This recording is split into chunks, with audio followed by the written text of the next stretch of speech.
I woke up that day believing it would be just another silent Tuesday. I prepared my coffee slowly, as always, looking out the kitchen window at the same street where I have lived for more than 40 years. The world outside seemed intact, indifferent to the fact that I was growing old alone. My movements were slow, but my mind was still clear, despite what they said. I didn't imagine that, before noon, someone would try to erase me from their own life. The phone rang as I washed the cup, a common, banal sound. Still, my whole body froze.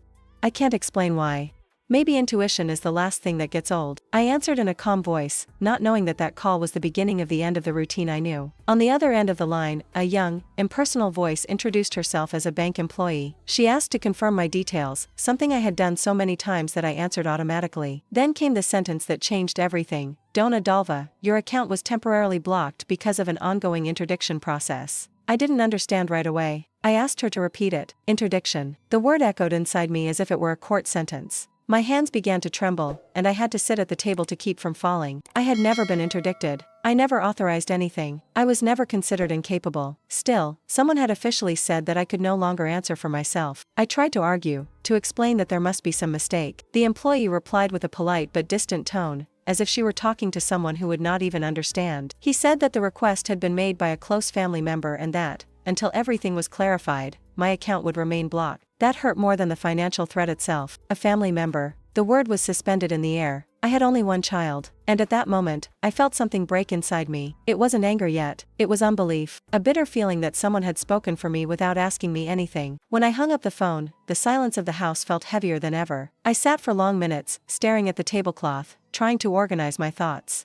My pension was all I had to pay bills, buy medicine, keep the house. Without access to it, I was nobody. There was no way to prove who I was, nor how to defend myself. The employee said that I would need to present personal documents to contest the block. That's when I got up, determined to solve it quickly. I still believed that it was all a bureaucratic error, a misunderstanding, something that would be solved with some papers. I still hadn't understood that the roles were exactly what I no longer had. I went to the bedroom and opened the drawer where I always kept my documents. It was an old habit, almost a ritual. Certificate, identity, deeds, everything organized in plastic folders. When I pulled out the drawer, I felt a strange emptiness. She slid too lightly. I looked inside. Nothing, not a roll. My heart raced.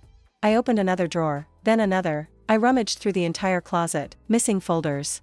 Missing envelopes. Everything that proved who I was had evaporated from my home. I leaned on the bed so I wouldn't fall. The air seemed to have been sucked out of the room. That was not a mistake. It was a silent attack. As I tried to catch my breath, an insistent memory came to my mind. The last person who had been there with me was my son. He had said that he came to help me organize some things. I let him. I always did. Trusting him has always been automatic, almost instinctive. I never thought I would need to be suspicious of my own blood. Still, at that moment, for the first time, I felt afraid of him. Not a physical fear, but a deep, existential fear. The fear of realizing that I was seen as disposable, as someone who could be managed, controlled, silenced. The bank's call no longer seemed like a coincidence. It was the first step of something bigger. I picked up the phone again and called my son. My voice came out low, insecure. I told him what had happened. He sighed on the other side, as if he had already expected that conversation. He said that I was getting excited for nothing, that these things were normal, that he was just trying to protect me. Protection. The word sounded false. He promised to pass later to sort it all out. When we hung up, I realized that, at no time, was he surprised. No indignation, no questions, just control. That's when I understood that that story hadn't started that day. It had been written for a long time, without me realizing it. The afternoon progressed slowly, but time seemed to stand still. I walked around the house as if I were a stranger in that space that had always been my refuge.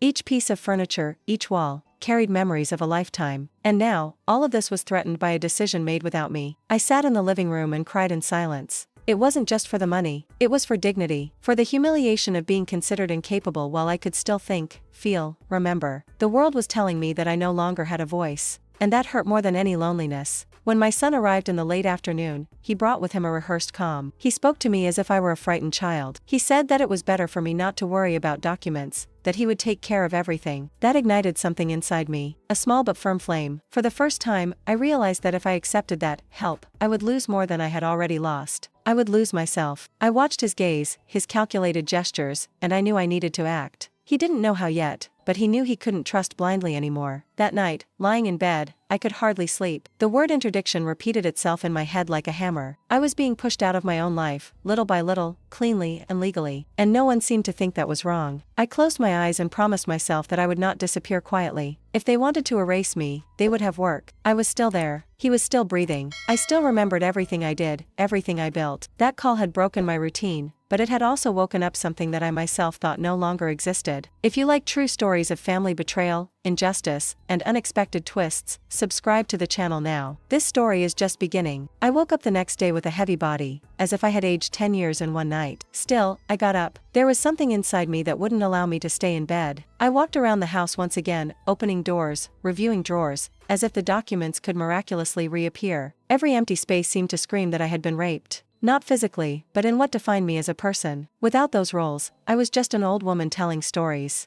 And I knew that, for the outside world, this was not enough. As he searched, memories surfaced. I remembered when I organized everything after my husband's death, promising myself that I would never depend on anyone. I remembered how I taught my son to be responsible, to respect others. Where did I go wrong? At what point did that child I raised become someone capable of betraying me in this way? The question hurt, but I still didn't have the courage to answer it. It was easier to believe that there was a reasonable explanation, something I still didn't understand. But the emptiness of the drawers did not lie. I decided to write down everything that was missing in an old notebook. Identity, certificate, deed to the house, bank records. Every item written was a stab.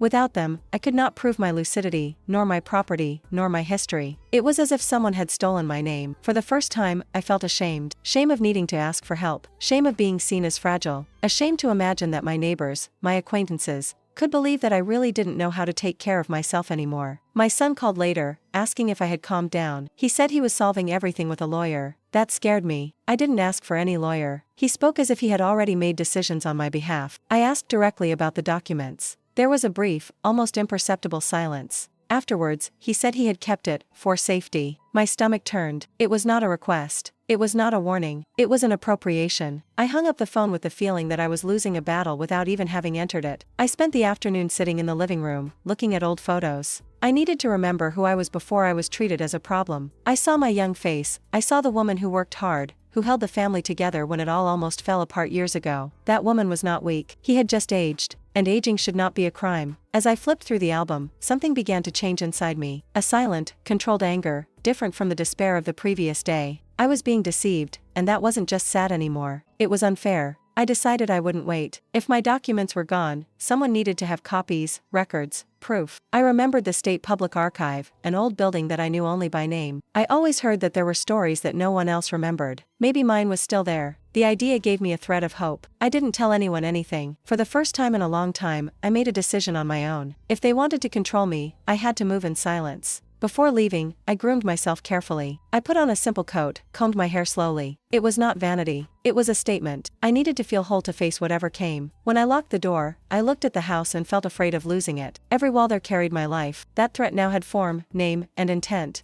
And for the first time, I wasn't just afraid. I was attentive. Something inside me had awakened, and I knew I couldn't pretend that nothing was happening anymore. On the way, I observed people on the street. They all went on with their lives normally, not knowing that mine was hanging by a thread. That made me realize how invisible I had become. An elderly woman walking alone does not attract attention. And maybe that's exactly what my son was telling. With silence. With my submission. But I was still there, walking, thinking, planning. Every step toward the public archive was a step out of the shadow they were trying to put me in. When I arrived in front of the old building, I felt a mixture of anxiety and hope. The worn walls seemed to hold too many secrets for one place. I took a deep breath before entering. She didn't know what she would find, or if she would be treated with respect. But I knew I couldn't go back. This was my chance to prove that I existed, that my history could not be erased with the disappearance of some folders.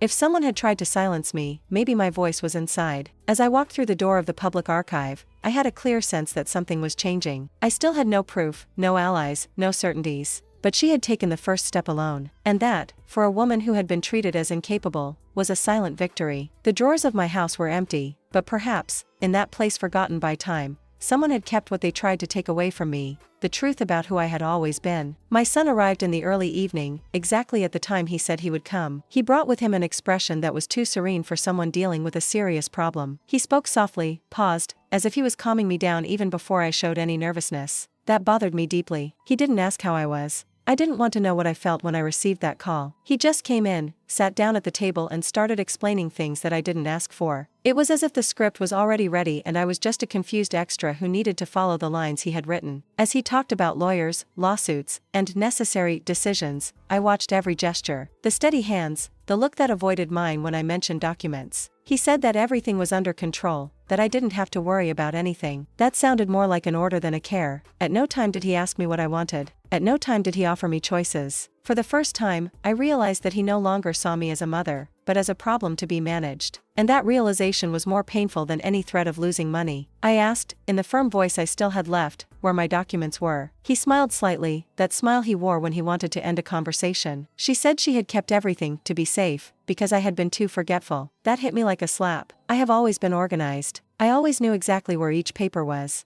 Oblivion was a convenient narrative, not a truth. I wanted to scream, to defend myself, but something told me it wasn't time. I needed to listen more than I talk. He went on to explain that the interdiction was just a formality, something temporary, to make everyone's life easier. Including yours, he said. He spoke as if he were doing me a favor, as if taking away my autonomy was an act of love. I looked at him and tried to recognize the boy I had raised. I couldn't. In his place, there was a cold man, sure that I would not have the strength to react. And perhaps, until recently, he was right. But in that instant, something inside me refused to accept that fate in silence. When I tried to argue, he interrupted. He said that I was exalting myself, that it only reinforced the need for the process. It was there that I realized the complete trap. Any emotion of mine would be used against me. Any indignation would become proof of incapacity. I swallowed the words that wanted to come out. I smiled, pretending to agree. He said he trusted him. It was difficult. Each syllable felt like a betrayal of myself. But I needed him to believe that he was still in control. He got up to leave, satisfied. Before leaving, he put his hand on my shoulder and said that everything would be fine. The touch gave me goosebumps.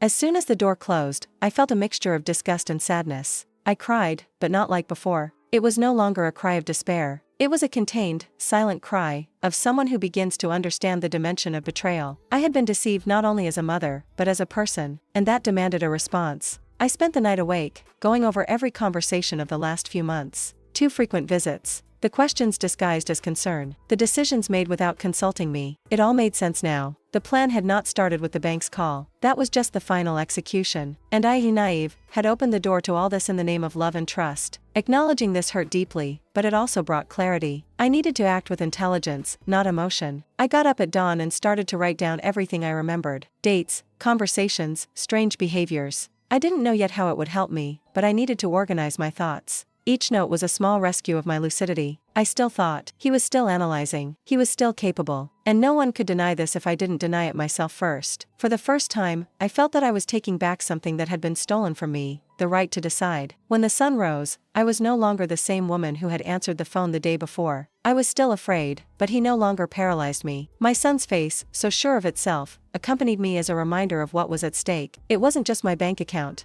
It was my identity, my story, my voice. And I would not allow them to be erased without a fight. At that moment, I was sure that I needed proof, not promises. It needed records, not sweet words. And that's how I decided that I would go to the public archives. I didn't tell anyone. That would be my first truly independent attitude in a long time. If he thought I was too weak to react, he was about to find out how much I had underestimated myself. I went to the bank early in the morning, even before the movement increased. I wanted to solve it quickly, as I always did with my obligations. As soon as I entered, I felt the gazes pass by me without really seeing me. I waited my turn sitting, holding the bag tightly, as if it could protect me. When I was called, I calmly explained the situation. He said he had received a call, that he needed to understand the blockage. The attendant looked at me with a professional smile, but something in her eyes betrayed distrust. She asked for my documents. I explained that they had disappeared, that I was trying to get them back. Her expression changed immediately. It became harder, more distant. He started to speak too slowly, as if I had difficulty keeping up. He asked him to wait and called the manager. As I waited, I felt my face burn. I had never been treated that way. It was not respect.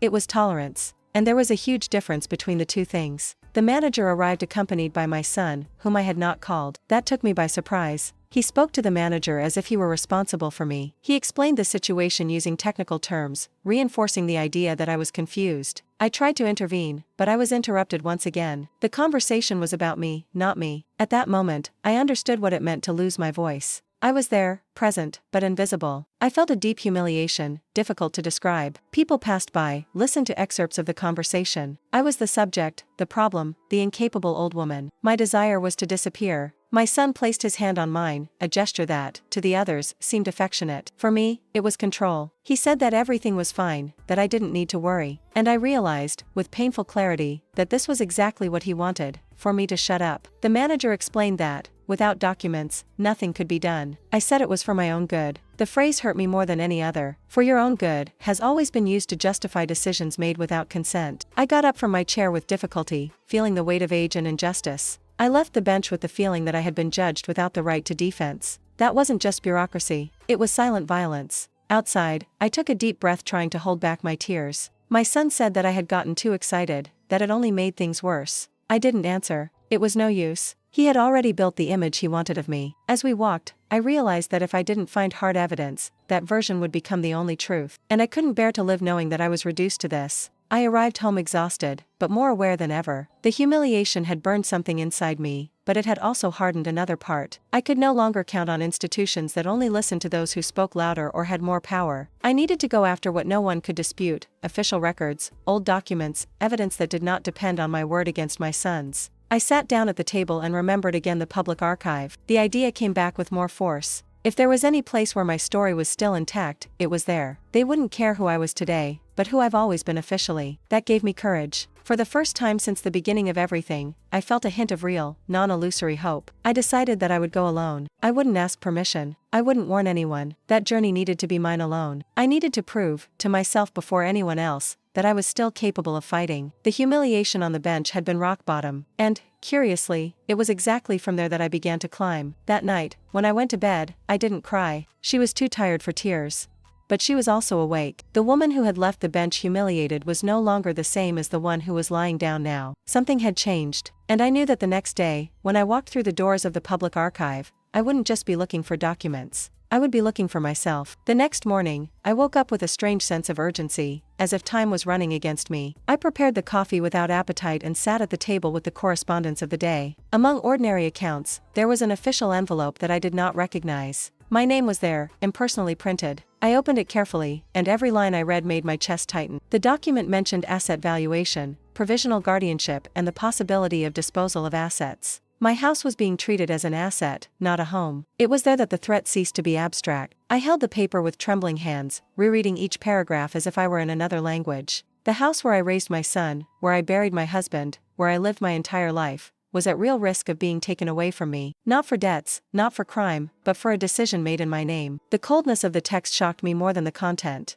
There was no room for feelings there. I was just a number, an incapable old woman, an administrative obstacle to be removed. I felt a deep, almost physical pain. I walked around the house touching the walls, the furniture, as if I needed to confirm that they were still there. Each object carried a story, an effort, a sacrifice. I thought about all that I gave up to keep that house standing when things got tough years ago. I remembered clearly the day I saved the family from impending bankruptcy, using my savings and taking on responsibilities that were not only mine. Now, all of that was being erased. I called my son once again. I asked directly about the document. He replied with frightening naturalness, saying that this was part of the process, that I didn't need to worry. He said that the house would remain in the family. That revolted me. I was the family. Still, he spoke as if I was just an inconvenient passage.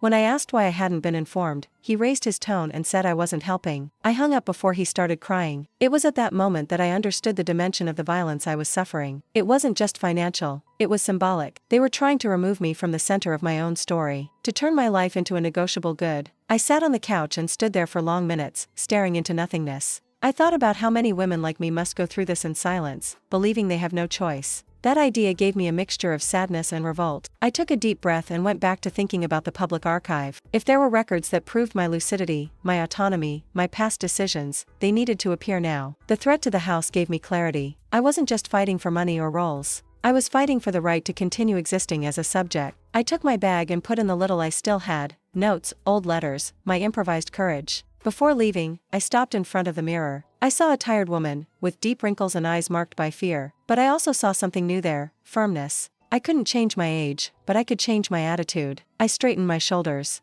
That house, that life, would not be given up without resistance. If they wanted to take everything away from me, they would have to face me. As I closed the door behind me, I felt a tightness in my chest. It was the fear of leaving and coming back to find everything different. The fear that this would be the last time I crossed that threshold as an owner. That feeling gave me strength. I silently promised that I would do everything in my power to stop it. I owed it to myself, to the woman I was and the woman I could still be. I walked to the bus stop with slow but determined steps. Each step was a silent affirmation that I still had control over something. The world could treat me as fragile, but I knew I still thought, remembered, and fought, and no one could easily deny that. As the bus approached, I looked back one last time and saw my house in the distance. That vision engraved itself on me as a reminder of what was at stake. If I failed, I wouldn't just lose a roof, I would lose my story, and that was something I wasn't willing to accept. The public archive building stood before me as a silent witness of time. Its old walls, marked by decades of neglect and resistance, seemed to hold more than papers. There was a solemnity there that intimidated me at the same time as it comforted me. I climbed the steps carefully, feeling my heart beating fast. She didn't know if she would be welcomed or ignored, but she knew she couldn't back down. Upon entering, I was greeted by a smell of old paper and silence. The environment was cold, organized, far from the emotional confusion I carried. That contrast did me good. There, feelings didn't matter as much as records. I sat in a hard chair and waited to be called. As I waited, I watched other people flipping through documents, each stuck in their own story. I realized that I was not alone in that search for forgotten truths. When they finally called me, I explained my situation carefully, trying to keep my voice steady. He said that my documents had disappeared and that he needed old records. The employee listened to me unhurriedly, something rare in recent days. He asked objective questions, jotted down information, and for the first time since the beginning of everything, I felt that someone was really listening to me. That almost made me cry. He asked for my full name, dates, old addresses. As I responded, I realized that my memory was intact. Every detail was clear, precise. That gave me confidence. The employee nodded silently and stood up to get the records. I stood there, alone, watching the tall bookshelves that kept entire lives in dusty boxes. I thought that maybe mine was still there, waiting to be found. As I waited, I wondered what would happen if nothing was found. The fear returned, but not with the same force as before. I had gone too far to give up now. Even if there was not the complete solution, I had proven something important. I was capable of acting, and no one could take that away from me, regardless of the result. The employee returned with a different expression. It was not surprising, but attention. He said that he had found old records in my name and that he would need a few minutes to organize everything. My heart raced. That was the first concrete sign that my story still existed outside my home. I thanked silently, feeling a cautious hope form within me. As he walked away again, I closed my eyes for a moment. I thought of my son, so sure that I would not be able to react. I thought about the hearing that was yet to come, the judgmental looks, the attempts to silence me. But for the first time, I felt that I was not completely disarmed. There was something bigger than his word against mine. There was the weight of official records. I watched my hands resting on my lap. They were still trembling a little, but not from fear. It was expectation. That woman who entered there discredited began to recognize herself again, not as a victim, but as someone in reconstruction. I didn't know yet how I would use those tests, but I knew they would change everything. When the employee returned for the second time, bringing a thick paste, I felt a lump in my throat. He placed it on the table carefully, as if he understood the value of what he carried. I said that there were documents that proved important decisions made by me over the years. That was more than paper. It was my voice preserved in time. At that moment, I was sure that the tables were beginning to turn. I had not yet won, but I was no longer defenseless. The old building, forgotten by many, kept exactly what they tried to take away from me. And there, sitting in front of my own story, I began to understand that the woman who would leave would no longer be the same as the one who entered. The archive clerk sat across from me with the folder open between us. His manner was neither hasty nor condescending. He spoke to me as if I were someone fully capable, something simple, but one I hadn't experienced in days. He explained that those documents had been little consulted in recent years, but they were perfectly valid. As he spoke, I felt something reorganize inside me. It wasn't just relief, it was recognition. Someone was validating my existence without questioning it. He began to show me old records, estate decisions signed by me, documents that proved my financial autonomy, statements that made it clear that I had taken on important responsibilities when the family almost lost everything. Each page was silent proof against the narrative my son was trying to construct. With each document, my breath became firmer. That didn't depend on anyone's memory. It was there, printed, dated, archived. I noticed that the employee was watching my reactions carefully. At one point, he stopped and asked, carefully, if I was facing some kind of family pressure. That question took me by surprise. She was not accusatory, nor too curious. She was human. I hesitated for a few seconds, then counted. I told him about the call from the bank, the disappearance of the documents, the request for interdiction. He listened to everything without interrupting me, with a serious face, like someone who had seen it before. When I finished, he sighed deeply and said something I'll never forget. "You're not the first, unfortunately." That sentence hit me hard. Part of me was saddened to learn that my pain was not unique. Another part was strengthened by understanding that there were ways, that there were procedures to combat that. He explained that many elderly people were victims of similar attempts, almost always coming from within their own families. It was there that he stopped being just an employee. He became an ally. He said that he could issue certified copies of those records and that, more than that, he could guide me on the next legal steps. He spoke firmly, as if he knew exactly what he was doing. For the first time since the beginning of everything, I felt that I was no longer alone in that battle. As he arranged the papers, I thought about the contrast between this man, a stranger, and my own son. A stranger was willing to help me without gaining anything from it. The other, which I created, wanted to erase me to profit. This realization hurt, but it also brought clarity. Family is not just blood, it's posture, it's choice. The employee handed me a list of documents and suggested that I look for a lawyer specializing in the rights of the elderly. He said he knew someone reliable and that he could make the bridge, if I wanted. That sounded like a light at the end of a tunnel that I didn't even know existed. I accepted without hesitation. I had already learned that pride would not protect me. Information, yes. As he spoke, I noticed that my posture had changed. I was no longer curled up in my chair. He looked into the eyes, asked questions, took notes. It was as if, little by little, I was regaining control of the narrative. That confused woman on the bench seemed distant. In her place, there was someone learning to defend himself. When I got up to leave, the employee shook my hand respectfully. He said I had strength, even if I didn't fully realize it yet. Those words stayed with me, not as an empty compliment, but as confirmation of what I was beginning to feel inside. I still had ground under my feet.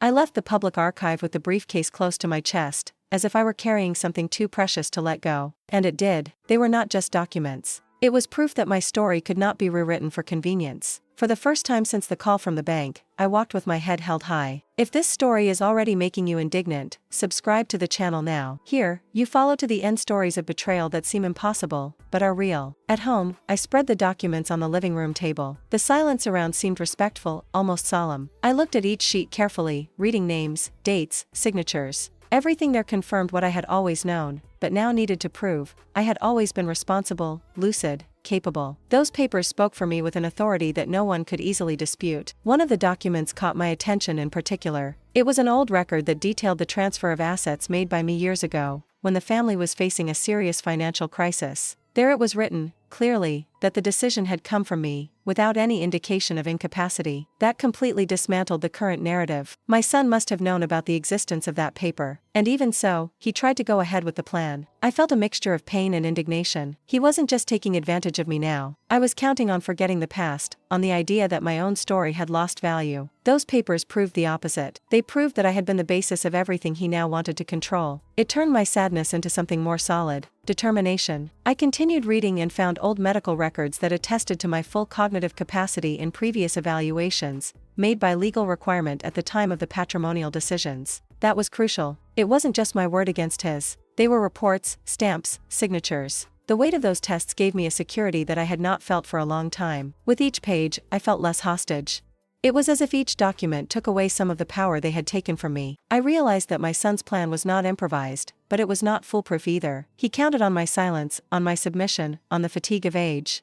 And I could choose not to offer this anymore. I organized everything in chronological order, as I always did with my things. That gave me back a sense of normalcy. I still knew how to organize, plan, think strategically. The interdiction made no sense at all in front of the woman I saw there, sitting at the table, rebuilding her own defense. I remembered the words of the archive clerk and the lawyer he had mentioned. I decided to call the next day. There was no point in keeping those tests just for myself. They needed to be used at the right time, in the right way. For the first time, I began to think in terms of strategy, not just survival. That night, I slept better than the previous days. There was still fear, but he no longer mastered everything. The papers were there, safe, speaking for myself while I rested. It was comforting to know that the truth did not depend solely on my emotional strength. Before turning off the light, I thought about the confrontation that was yet to come. I knew it wouldn't be easy. I knew that my son would try to destabilize me, blame me, make me doubt myself. But now I had something he didn't expect: proof. And, most importantly, awareness. I closed my eyes with a clear certainty for the first time since the beginning of everything. The woman they tried to interdict was coming back to the surface, and she no longer intended to be silent. The papers did. But now I was also ready to speak for myself. From the moment I woke up that day, I felt that something definitive was about to happen. It was no longer just fear or confusion. It was a hard, almost painful clarity, as if my body had understood before my mind that there was no going back. The living room table was still covered with documents, and I ran my fingers over them slowly, as if confirming that something is real. Those papers were not just legal evidence. They were the confirmation that I wasn't crazy, I wasn't exaggerating, I wasn't inventing an enemy where I didn't exist. The enemy had a name, a face, and called me mother. The phone rang in the middle of the cafe. When I saw my son's name on the screen, my stomach immediately contracted. I answered, but there was no longer any naivety in my voice. He asked if I had slept well, if I was calmer. The word sounded strange, almost ironic. Calm was exactly what he needed me to be, passive, tired, conformed. He said he needed to go home to solve some details of the process. He didn't ask if he could go, he just warned. I agreed, not out of submission, but because I knew that this meeting would reveal more than any silent investigation. After hanging up,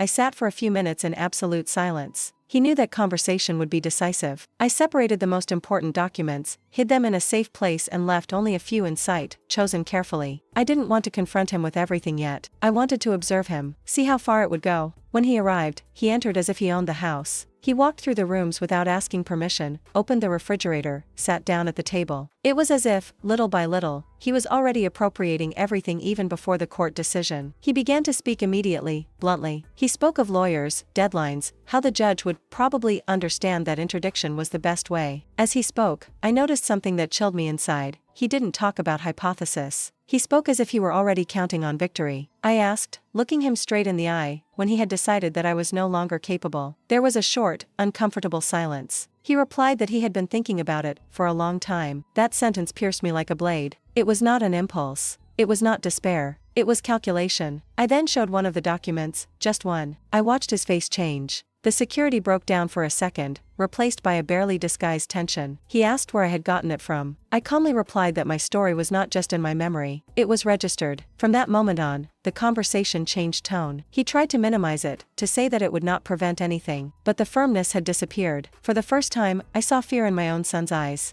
When he left, the house became too quiet. I sat on the couch and felt a deep emptiness, unlike anything I had ever felt. It wasn't just the pain of betrayal. It was the mourning for something that I realized had already died a long time ago. The son I raised no longer existed. In his place, there was someone willing to erase me to make his own life easier. I cried, but not like before. I cried goodbye.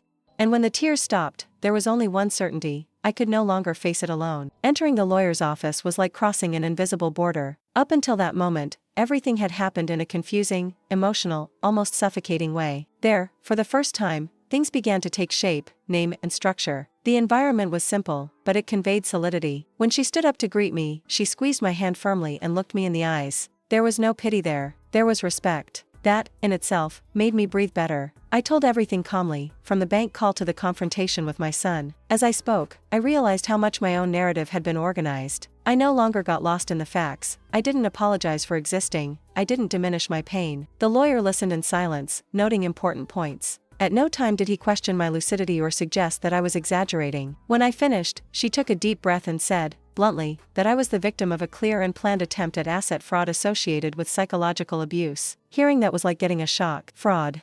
Abuse. Harsh words, but necessary. They took away the guilt I carried without realizing it. It wasn't my age.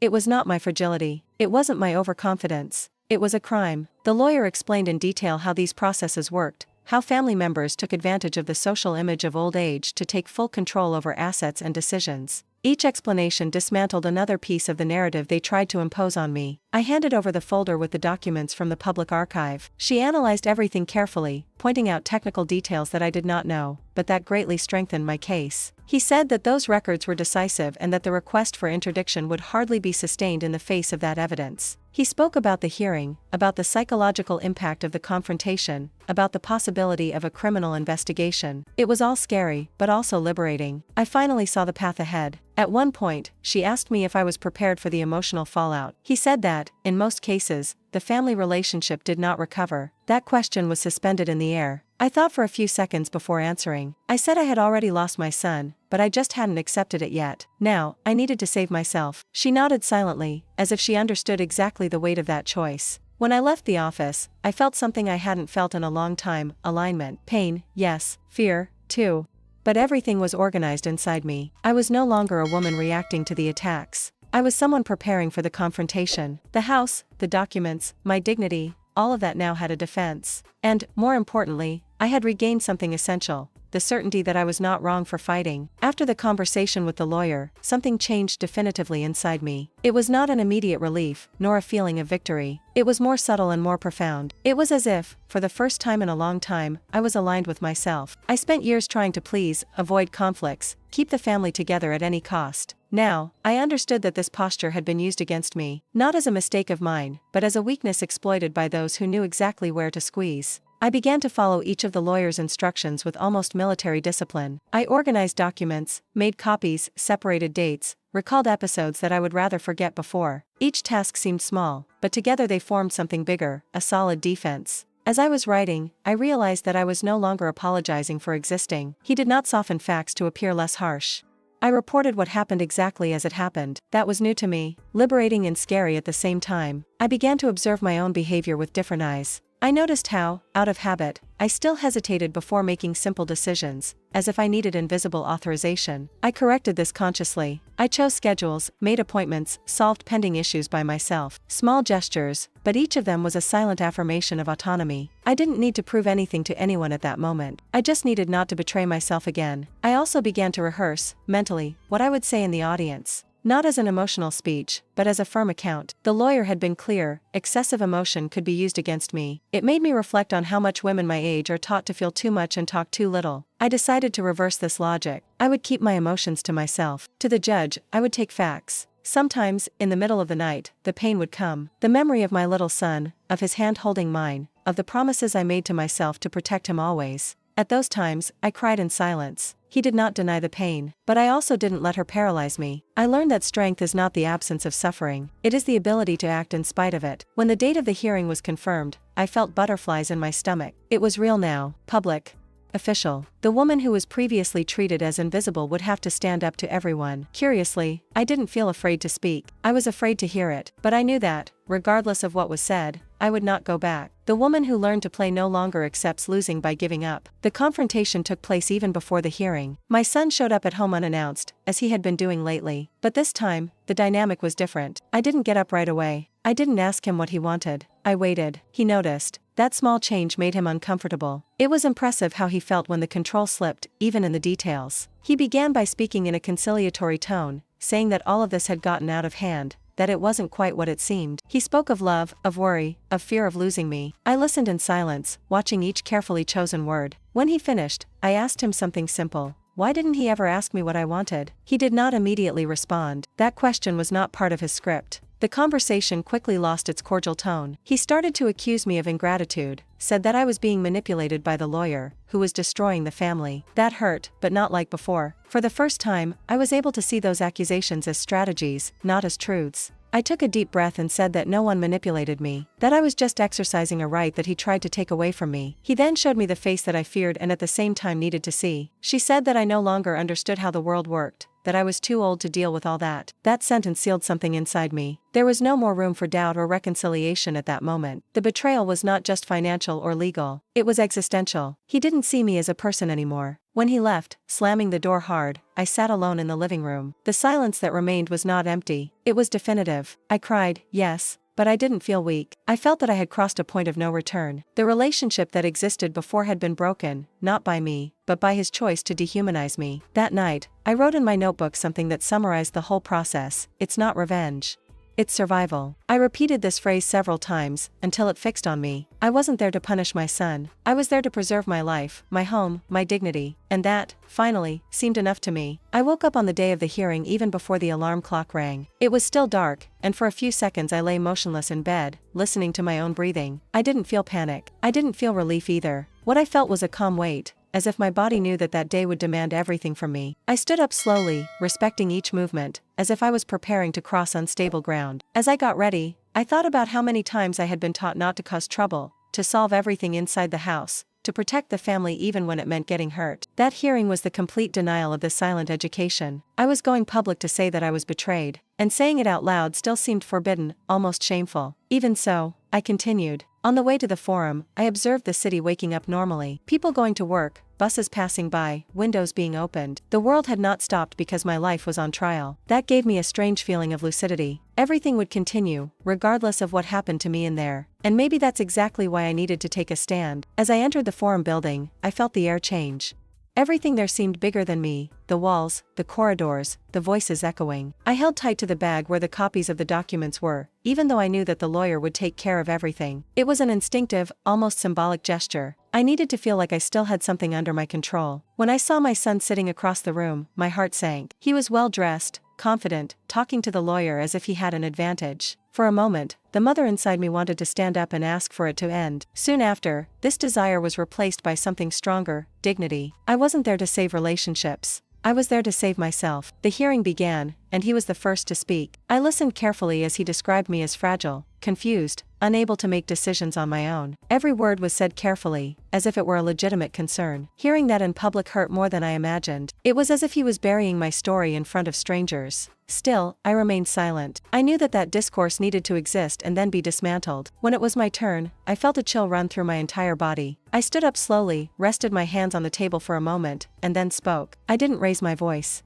I didn't cry. I told the facts exactly as they happened. I spoke of the disappearance of the documents, the call from the bank, the attempt to interdict without a medical report. As I spoke, I noticed something surprising. I wasn't nervous. He was present. The lawyer began to present the documents from the public archive, one by one. Each record was explained, contextualized, dated. I watched the judge pay real attention to it, ask questions, ask for clarification. For the first time since the beginning of everything, I felt that the truth did not need to scream to be heard. It just needed to exist. When I finished my testimony, I sat down with my heart racing, but with a clear conscience. I had said everything. I hadn't hidden anything. I hadn't diminished myself. Regardless of the decision, I already knew that I had crossed an internal boundary that would never allow anyone to treat me as invisible again. The interval between the end of the speeches and the judge's decision seemed longer than it actually was. The silence in the room was heavy, almost physical. I watched the judge reread documents, compare information, make careful notes. That calm technique contrasted with the whirlwind I felt inside. Every second seemed to carry the weight of years of my life. My son still tried to argue. He spoke of good intentions, of concern, of love, but his words no longer found the same space. His narrative began to unravel in the face of the consistency of the records. The care he said he had did not match the evidence presented. That was clear to anyone who wanted to see it. When the referee finally started talking, I felt my whole body tense. His words were direct, objective, with no room for emotional interpretation. He stated that there was no legal or medical basis for the request for interdiction. He recognized my full civil capacity and highlighted serious inconsistencies in the lawsuit filed against me. Each sentence was like a door being closed behind the plan they tried to execute. Then came what I did not expect to hear so clearly. The determination of referral for investigation of attempted property fraud. That changed everything. It wasn't just a defensive victory. It was the public acknowledgement that something very wrong had been done against me. I felt my legs tremble slightly, but I kept my posture. I wanted to remember that moment clearly, not desperately. I looked at my son. He avoided my gaze, fiddled with the papers, clearly disoriented.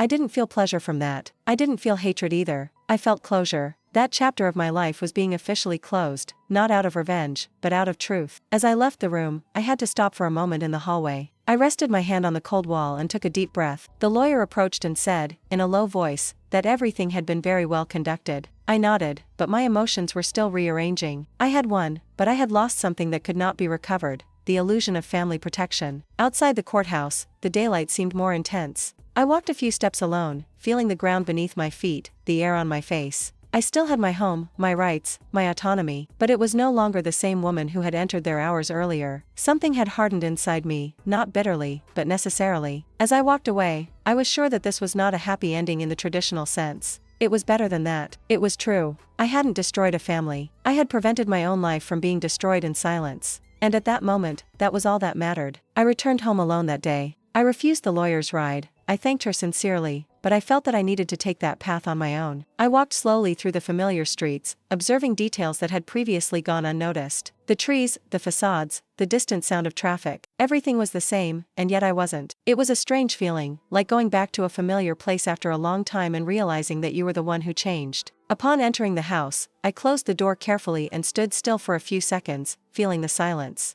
It was not an empty silence. It was a clean silence, without threat. I walked through the rooms, touching the furniture, sitting on the couch, opening the windows. That house was still mine, not just on paper, but in reality. Still, something there had also changed. She now carried the memory of everything I had to face to stay there. I sat at the living room table, the same one where I organized documents, cried in silence and made difficult decisions. For the first time since the beginning of everything, there were no more papers lying around. There was no urgency. There was no phone ringing. The battle was over. And, curiously, it was at that moment that I felt the fatigue really arrive. A deep tiredness, not only physical, but emotional. I cried again, but it was a different cry. It was not despair. It was liberation. I thought about my son. I thought of the boy who once slept on my lap, the adult he became and the man who tried to erase me. I didn't feel hatred. I also didn't feel like forgiving. I felt something more honest, acceptance. Some losses do not call for reconciliation. They ask for limits. I didn't need to pretend that nothing had happened to move on. He just needed not to allow it to happen again. In the following days, I began to reorganize my life in a practical way. I updated registrations, talked to the bank, registered everything officially. Each small procedure was a silent reaffirmation of my autonomy. People started to talk to me in a different way. Not because I had changed the tone of my voice, but because I no longer accepted being ignored. I learned that respect is not asked. It sustains itself. Gradually, neighbors began to look for me. One commented that she was afraid of something similar happening to her. Another said she had never thought about protecting her documents.